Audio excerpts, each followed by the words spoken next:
ملک تب اوپر جاتا ہے جب ایک ملک امیر ہوتا ہے۔ آج ہم مغرب کے لوگوں کو دیکھ لیں، مغرب کے حکمرانوں کو، ان کے پاس دیکھ لیں کتنا پیسہ ہے، ان کا رہن سہن دیکھ لیں، اور ایک مقروض ملک کے جو بھی یہاں جنہوں نے حکومت کی ان کا رہن سہن دیکھ لیں اور ان کے پاس پیسہ دیکھ لیں، آپ کو لگے گا کہ یہاں دودھ کی نہریں بہہ رہی ہیں، اور لگے گا وہ غریب ملک ہے۔ جب آپ ان کے پرائم منسٹرز کو، پرانوں کو دیکھیں، ان کا رہن سہن دیکھیں گے، ان کے جب یونائٹڈ نیشنز میں جب ان کے جاتے ہیں پرائم منسٹرز یا ہیڈ آف اسٹیٹس UN کے اندر،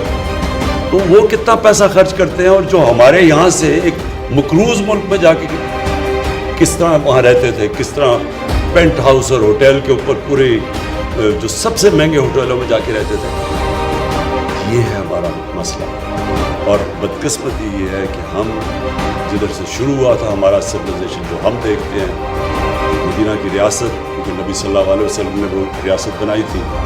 تو جب وہاں دیکھیں تو کیا چیز سب سے چیز سامنے آئی تھی کہ جو ریاست کے سربراہ تھے وہ سادگی میں رہتے تھے، کسی نے محلات نہیں بنائے، اپنے اوپر پیسہ نہیں خرچ کرتے تھے، جو پیسہ ریاست میں زیادہ آتا تھا اپنے غریبوں پہ خرچ کرتے تھے، قوم کو نیچے سے اوپر اٹھاتے تھے، فلاحی ریاست بنائی انہوں نے۔ اور اس کے الٹا یہ دیکھیں کہ ہم نے یہ جو ملک کتنا ایک بڑی خواب تھی پاکستان، ہم نے بنانا تھا وہی مثالی اسلامی فلاحی ریاست، اور ہمارے پاس ہم کس طرف نکل گئے،